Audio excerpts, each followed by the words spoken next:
One. Hello, you guys. And welcome to the Women's Cave. I'm being gracious. Wow. I did try doing the racing thing, and then she just was like, "What? Wow. What? I guess I did it too fast." Because I think it was the day that I kind of like woke up late and then recognized we had an interview and had no coffee. That's true. And you know, like Jade on no coffee it's just really not a good thing, y'all. It's horrible. Oh, and I'm Jade. Oh, right. Good job. Ebola elbow. Ebola elbow. Okay, and I'm Winona, and I actually remember, because normally she introduces herself. I know. Why is the lipstick on your chin? Like, oh, my chin. How do you get it on your chin, though? And it on your teeth? Like, why? Like, how does this happen? The same way I got lipstick on the roof of the car. Oh, yeah, that was really funny. And I'm still confused as to how it got up there. So funny, because she was like, I'm going to be so careful. And she was being careful, and I think as we went over a bump, it was like, what? Oh! But at least it wasn't like a thing all the way up her face, because that would have been hilarious. I've done that one. That would have been like viral video. No, that was when I was trying to impress a guy, and I was like, I'm gonna put it on perfectly. The guy was there, and he was like, Oh yeah, that was really funny, because that's what happened. She was like, I'm gonna just do it and walk, and I'm gonna impress him by putting on my lipstick, and then something, she kind of like tripped, and it just went like all the way up, and she had like yeah, it was great. It was great, and it wasn't red either. It was like green, so it was beautiful. Anyway, we wrote books. Oh, yeah, we did. We wrote a bunch of them, right? So we wrote the And I Saw It series. I feel like we should have the Misfit guys up here, though. Okay. Go. Finish. You can fill up the set tomorrow. Okay. All right. So the And I Saw It series, it's just a bunch of them, and we like to call them pop poetry and literary lifestyle. So, yeah, check that out. That one's available. And I Saw It Nope. And I Saw It, The Whistle's Other Life Lessons is available on audible.com also. And then it's just a bunch of And then there's the Misfit series, and then I Write the Widow's Dead series. And then we wrote It's Only I With Me. Oh, and our other audiobook is, my audiobook is Foreign Coffee. Let's see, and something else. Oh, yeah. And there's the 25 hottest indie authors, artists, and advocates. You have to check out for $7.50. Yes, it's 196 pages. So if you are tired of, like, talking to your family, this is a good thing to get right now. I'm still reading my magazine. I'm still reading it. It is an encyclopedia. So anyway, you guys can check all of that out where? At www.andwethought.com. The sales? Carmen sales? Well, it's social distancing. Like, we've been in the house a long time. All right. So it is. But you're not here to hear about us. You're here to hear from our wonderful guests. Wonderful guests, would you like to introduce yourself? Hi. I'm Jen Mann, and I'm a New York Times bestselling author and award-winning blogger from Kansas City, and I'm really happy to be here. My blog and my books are called People I Want to Punch in the Throat. They're humor, not how-to, I promise. I've actually never been in a fight. If you could see me, like, I look like a Cabbage Patch Kid, so I'm no threat to anybody, but I have a really sharp tongue. And I use F-bombs like commas, so I'll be really careful today on your podcast, but in the books, it's awful. So, just so you know. Wow. I think that would be a better comma anyway. I think it's a beautiful visual, like commas. So you've never actually punched anyone in the throat. I'm kind of sad on the inside because sometimes you feel like rude people should get punched in the throat, but that's okay. Do you just write about them though? Yeah, it's like all in my head, you know. I'm a very pissed off person generally. And I think it's like my form of therapy is to write all this down and sort of get it out. And I'm a person who finds humor and everything. Like early on, I was branded as Irma Bombeck with F-bombs. And so it's like, it's my kids, it's my life, it's me a lot of times doing stupid stuff. It's people I'm surrounded by doing stupid stuff. And so I just like to call out BS when I see it. And I don't know, I've kind of, who knew? I started out as a blogger, just sort of like doing my thing. And now I have like this whole like cottage industry of people I want to punch in the throat. So, but no, I've never actually done it. One of these days, someone's going to punch me and I'm going to be shocked, but then I'm just going to get a lawyer. That's okay. That's really funny. I'm just like super jealous because she's in Kansas City, and I'm just thinking about all the good barbecues that she's had over her wild time being in Kansas City, and I'm just sad. And the fact that she could probably get it delivered right now. Oh, she could. We can get just about all of it delivered right now. Yeah. Yeah, we're all trying to support all of everyone's trying to support their favorite Kansas City barbecue place. Everyone, even in Kansas City, like we're very snobby about it, but even within Kansas City, we all have our own favorites. And so everybody is trying to support their own local favorite so that they can still open up when this is all over, because it's hard right now for restaurants. Yeah, I know it's hard for restaurants. It's about to get real. Well, anyway, we're not talking about that. No. Because that'll just bring us all down and remind us that we're all in the house for a sad reason, and it's not just a wonderful staycation if you're not ill. That's right. I'm just my staycation. I've watched so much Netflix. I know. But anyway, you feel guilty about it because you're like, you know what? I have nowhere to go and nothing to do. Well, I do think I should be writing though. Like, are you guys writing a lot right now? Like, I'm not writing much these days. That's the hard part. I keep telling myself when I leave this, I am going to be finished this romance novel. I hate writing romance novels that I've been writing for almost 11 years now. I was like, I'm going to be done. And then I get up every morning and go, I think I'd rather, do anything. Wash the baseboards. And then I'm like, I'm tired. I watched 3 baseboards. Let me see what's on Netflix. That's right. Tiger King for the 8th time. Go, Yeah. So how did you fall into writing? Did you always have a love of writing, or did you kind of just accidentally trip upon it? Yeah, kind of a little bit of both. I have always wanted to be a writer since I was 5 years old. When I figured out that there were people who actually wrote the books that I loved to read and that was a good job, I remember telling my parents I wanted that job. But I was, a suburban kid living in Iowa, and my parents did not know anything about publishing or, any of that stuff. And so they were like, yeah, or you could teach. And so, so I went to college and I was going to be a teacher. I wanted to be an English teacher. And then I think maybe like 2-3 weeks into the first year of my freshman year, I realized that I didn't really like teaching. I don't like kids. And so I decided to change my major and become a creative writing major. And I didn't tell my parents for like the first semester or so. And then I was like, surprise. And so they're like, what are you going to do with this? I'm like, I don't know.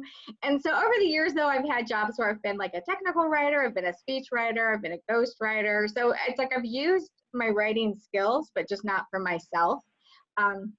But then about 9 years ago, I started this blog, People Out in Punch and Throat, and it just started as really, I'm not even joking, like a therapy. I mean, I was a realtor in those days. I worked from home. I had 2 little kids.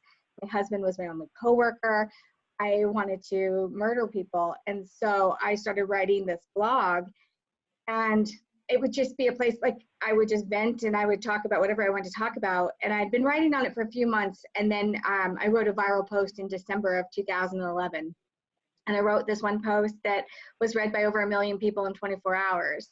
And at that point, my husband and I realized that like I had this opportunity to really make a career out of writing, that like finally I could do this. I could use that opportunity and I could work towards becoming a full-time writer. And so that's what we did. And so I've just been trying to entertain people ever since. It's just a little bit different than what I expected. I kind of thought I would be like Donna Tartt, where I'd put out a book every 10 years and everybody would like marvel over it and study it, and instead I'm Irma Beck with F-bombs. But I do now appreciate what I do. I think humor is so important, especially now with what's going on with the quarantines and the virus and that kind of thing.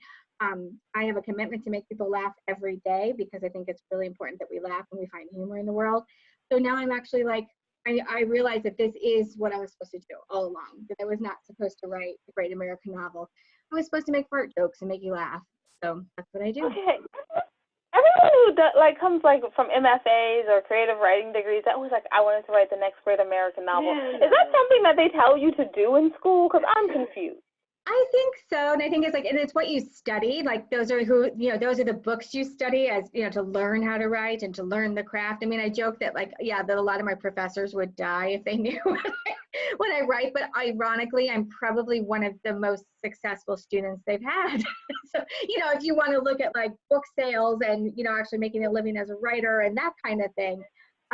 So it's kind of funny, but yeah, I think that there's a lot of pressure to sort of be that academic writer that everybody will study, and you'll go down in the histories of they'll always look at your poetry or they'll always look at your prose as something to hold up to the light and study. And I just thought that's what I would do too. And so this was kind of surprised me.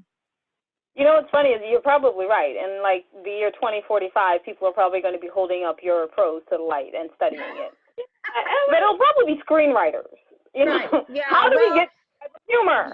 You know, I think, you know, in many ways, I think Twitter is a real talent. That if you can be really, if you can actually be funny on Twitter, and or you can tell a story on Twitter, like, because there is such a little bit of space there. I do think there's something to be said about being on social media or being on different platforms and trying to create your writing for that. And I do think there is a talent there and a gift that they don't teach you. And I think, you know, I am traditionally published and self-published. And I think that self-published has also taught us that I don't think a lot of publishers and maybe, you know, MFA professors and that kind of thing understand what the public really wants to read. Like, you know, self-published authors have shown that we can create shelf space, that we can sell books. And I think that has really surprised a lot of people too. So, yeah. Oh, it has. Because one time when we told someone, oh, yeah, so we sold this book, and I thought divorce was bad with other life lessons. And he was like, and she's like, oh, okay, fine. Yeah, we were like, no, it's a book of poetries and essays. She was like, people read an anthology? Mm-hmm. Yeah, we were talking to an actual publisher, and she was like, oh, I need to ask you how you did that. Yeah. You just teach me how you did that. We were like, you can pay us. Yeah. Right. Well, and I think that's the thing, you know, I self-published my first book and I sold so many copies of it that's what caught the attention of an agent. And then we were able to sell it again to, you know, Penguin Random House. And people were like, oh, you can't buy a book that's already like been published. And I was like, they bought mine. You know, like, you know, so I think they're starting to catch on that they're like, and I remember like one of the very first conversations was, how did you get so many reviews? Because I used to, not so much anymore now that Amazon won't let your friends review and things like that, but I used to be able, because I'm friends with my readers, but I used to be able to get a lot of reviews, and I was like, I just asked for them, and they were like, interesting. Let's talk about the reviewing process, because there are a lot of authors out here that are like, I wish I had more reviews, and I tell them, I mean, I don't have a lot of reviews of mine, but I mean, the ones that we do have, I asked for them. I was like, good, bad, or ugly, okay? Like, if you're like, this is the most horrible book I've ever read, put it down there. Because, seriously, I'm not a pizza. I'm not for everybody. Right? So, like, see, I say I'm not everybody's cup of tea. And so I just need to find the people who like my tea. But, yeah, you're absolutely right.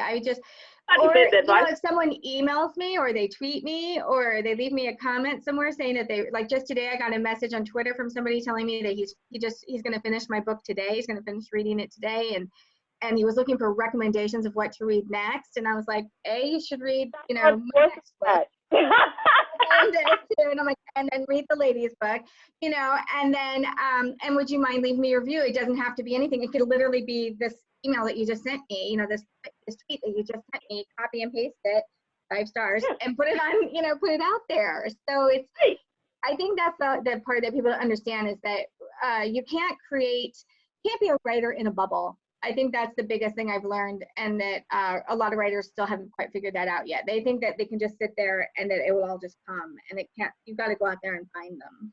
I know that too, though. I know that too. And when Nona looked at me, and I think the look that she gave me, I haven't quite seen that look, but like maybe 5 times in our whole friendship. We've been friends for a lot of years. A lot of years, right? She looked over at me, and she was like, "Girl, child, please." I was like, "Oh, girl, child, please."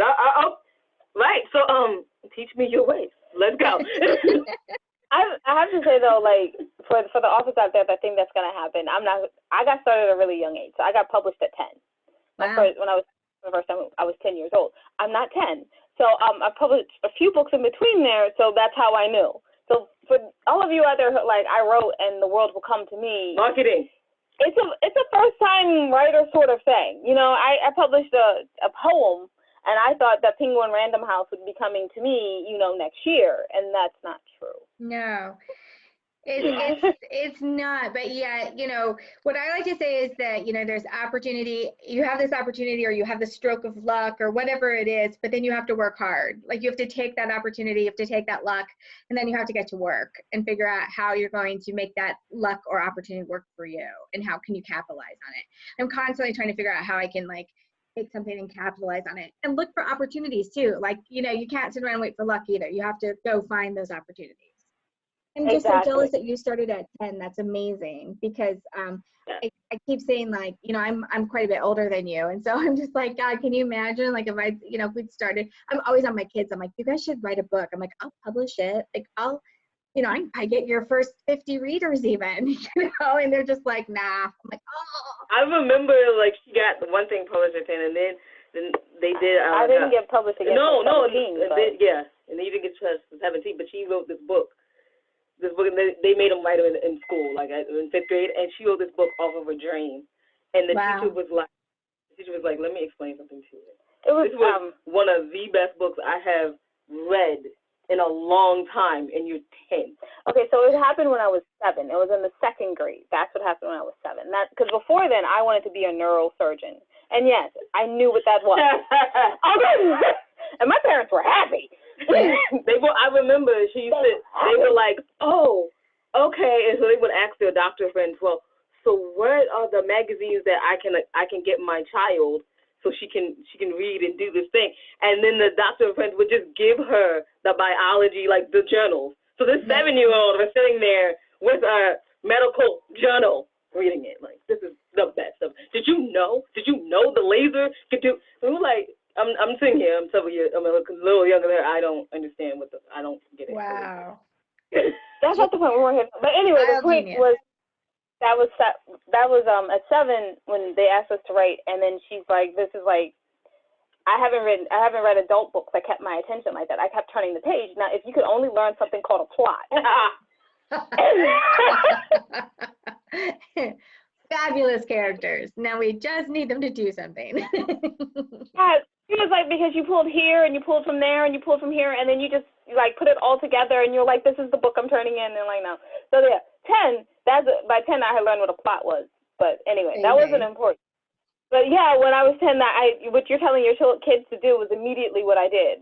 Yeah. Because I was like, you get paid for this? Oh, I got paid for this? Oh yeah. So I was like, who here can teach me? And it was a librarian. So your kids should listen to you, and you should play this to them so they should know that they should listen to you. I know. This and clean their rooms. I mean, if only those are the two things I want them to hear. So. Yeah, clean your room. I don't know. You might have to let that one go. Okay, so if they do the book thing, then they should be allowed to tell you that they live in creative chaos.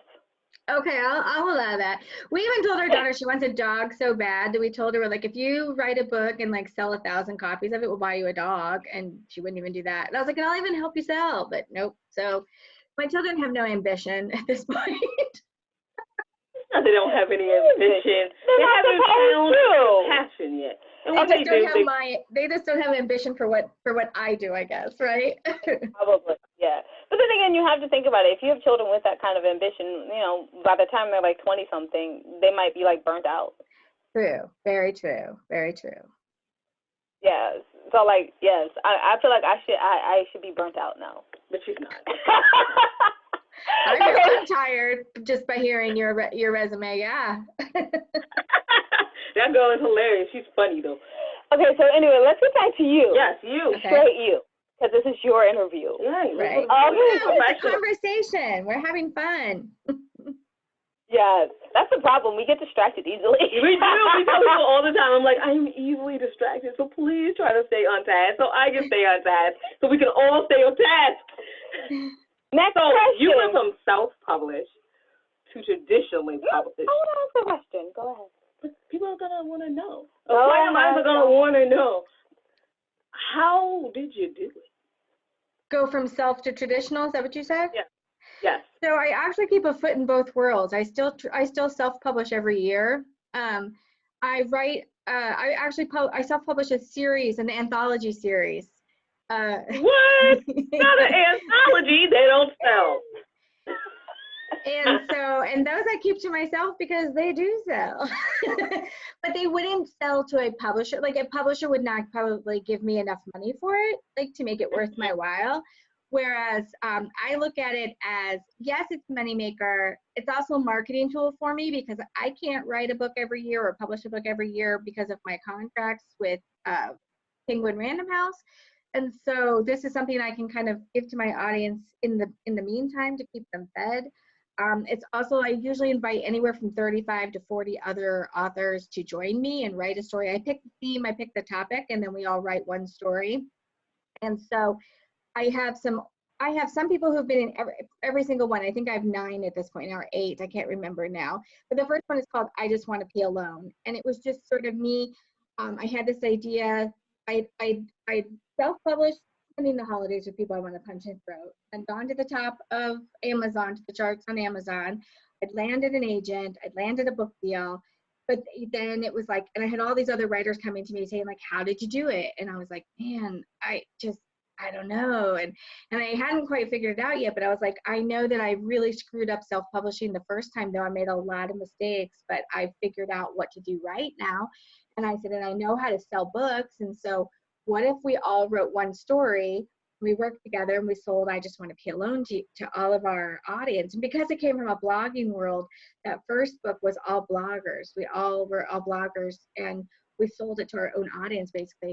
And that book hit the New York Times, and it is still my top bestseller. Like, it is still the little engine that could, every Mother's Day, it goes back out to the top. And, but it opens up doors. It kind of goes back to my whole thing about opportunity. You know, I was like, I had this luck, and then I worked really hard, and I was like, I could maybe give you some luck, because at that point when I published I Just Want to Be Alone, I knew that I had agents and editors following me and trying to figure out what the heck I do, because I'm sort of a different type of person. They don't know how to shelf me. They don't know quite what to do with me. Am I parenting? Am I humor? Am I memoir? You know, what am I exactly? What am I doing? And so I knew I had lots of people following me. And so I thought, you know, if we did this I Just Want to Be Alone book and everybody wrote something, it would almost be like a showcase, you know, and you could see. And so since then, I've done one every year, a new book every year, a different topic. And I think I added it up last year, and I think I've had over 125 people or something like that join me. And we have several people who've gone on to be New York Times bestsellers in their own right. They've been traditionally published, self-published. We have one who won an Emmy for writing on the John Oliver show.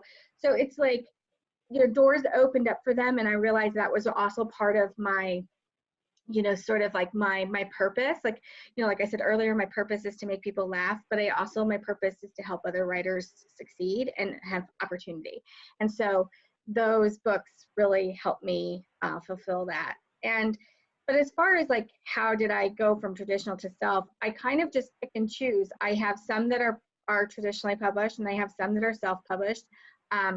It really depends on what the topic is. With the anthologies, I never even thought to try to sell those because I didn't think that a publisher would buy an anthology. And I wasn't even sure if it would be a success. Like, to me, it was just a shot in the dark. And then when it took off, I was like, oh, this is great. This is working. And so those I just keep to myself, because it's hard enough to herd 35 writers together, but then to try to negotiate a deal or something, I'm like, and so I just pay them, I publish it, and we go along our way. And then I've self-published people I Want to Punch and Throw a book. I've traditionally published 2 of them, and I self-published one of them. And I self-published the one because I didn't like the offer that I was made. We couldn't come to terms. And so I thought, no, I'll take that back, and I'll do that myself. Like, I can make, you know how it is that, you know how much you can make off of self-publishing. That I think that's kind of the secret that nobody really talks about, is that you can make time, and they hate it. They're like, you're not supposed to write and to make money. How am I supposed to eat? Yeah, I'm not doing this for my health. Like, this is my job. And so when I looked at what their offer was, and sort of what the terms are too, because when you're traditionally published, you know, you're locked into a contract for so many years that you can't do anything. And so I thought, this money has to last me those years. And then I thought, or I could just self-publish. I could do all these other things. I could, I have multiple revenue streams. I'm like, I could probably make this work on my own. And so that's kind of how I pick and choose. Right now, I am working on a traditionally published book. I have sold another book to Penguin Random House. When you write nonfiction, you sell the book before it's written. You sell a proposal. So I've sold the proposal to them, and I'm working on it right now, but it's going to be kind of different. It's not a people I want to punch in the throat book. It's about, I just turned 48 this year, but last year I turned 47, and when I turned 47, I had a midlife crisis. And so, and I feel like nobody talks about it. In fact, just today I found an article like on GQ magazine when they were like telling men that they should go out and buy motorcycles and get a hot young chick and embrace their midlife crisis. I'm like, what the hell do I get to do? Like, I get to have hot flashes and well, that's what I'm going to do, right? A classic part. This is life we're talking about. And so I'm like, I get to like get hot flashes and buy poise pads because I laugh and pee myself. I'm like, this isn't fair. And so I'm writing a book about that right now. So that's been really interesting and fun. But that one, I felt, to me, I look at when, a publisher is very helpful to reach a larger audience a lot of times. And so, I have 1 million fans on social media, so I have quite a few people at my fingertips, but they can really help me get the press and things like that I need. And so with this book, because it is such a departure from what I normally do, I really need their help. So this one is going back to traditional. So I just sort of pick and choose, and I keep a foot in both worlds, and I keep everybody happy and try not to irritate my editors and my agents too much with my self-publishing. But I think that they get it now. There's more of us doing that now. When I first started, it was pretty rare, but now that I've been doing it for several years, there's more and more of that, and I think they're very used to that now. Yeah. Okay. So you're like a true mom right there. You're like, I'm keeping everything in balance. Okay. Like, you're not gonna get everything you want, but neither are you. And Mama's gonna be happy. Okay.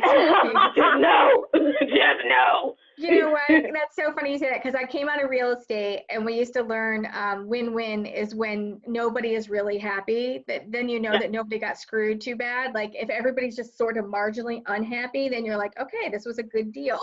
So I think that's exactly how I look at it. Yeah. I like that background. Okay, I know we're like seriously over time, but where can people find your books and you, more about you? Yeah, they can find me at, they can find everything at peopleiwantopunchinthethroat.com. I'm on social media either as People I Want to Punch in the Throat or Jen Mann. You can find all my books everywhere. Books are sold, basically, especially right now with everybody doing online ebooks and that kind of thing. I'm across all the ebook platforms. There are a few audibles. And I'm going to have a podcast called Two Midlife Mamas that maybe you guys want to listen to. It's just me and another author here in Kansas City, and we just talk smack all for an hour. So it's kind of fun. Do you ever have guests? We don't, but we should. We need to start. We keep saying, I think you guys could probably understand this dilemma, because I feel like you two could just talk for an hour too, like to each other. Because we keep saying, like, well, when we run out of stuff to talk about with each other, then we'll bring on a guest. And we haven't run out of stuff to talk about with each other. Run out of stuff to talk about. You're not. Okay, when we started our podcast, it was really just us talking about, like, life. And so we did 125 interviews in 3 months. And so we just kind of talked about that experience. And so every time we did the interview, we did a podcast, and we just talked about it. And we were like, we're going to get guests next week we'll get guests. And then we're like, okay, next week we'll get guests. And then finally we were just like, you know what? We're just going to get guests. We're just going to ask some people to come on, and if they say no, then we're just going to continue on without talking. Because you never run out of stuff to talk about. So much stuff happens. I think that's it. Yeah, Denise Grover Swank. She's another author, and we both thought we had this idea to do this, and then we thought, oh, we'll just try it. We'll probably run out after 5 episodes. I think we're on 30 or something. Like at this point, we're just going live on Facebook because we can't. Normally, we get together and film it and tape it. And like last week, all we did was talk about the Tiger King for an hour. So yeah, we probably should get some guests. I'm sure our audience is ready to hear from someone else. We'll call you ladies. We'll definitely be on. We'll laugh it up some. All right. Well, thank you so much for coming on. We really appreciate it. As we mentioned before, you can find out everything your ladies are doing at www.andrethor.com. When you go to our page, take a moment, go to the ladies tab, go to the middle, and see the charities that we probably support. look, we know times are hard and people don't really have money, and we understand, but maybe since you have some time, you can volunteer and do some work for them. We would appreciate it. They would appreciate it. I mean, you might feel good at the end of it, so everyone will be happy, you know. One of the rare times where everybody's happy. So everyone wins on the table. Everyone wins. When you give back, everyone wins. Yeah. Remember that wisdom is all around you if you're open to finding it and accepting it. So peace and love, you guys, from Winona and Jade. Bye-bye.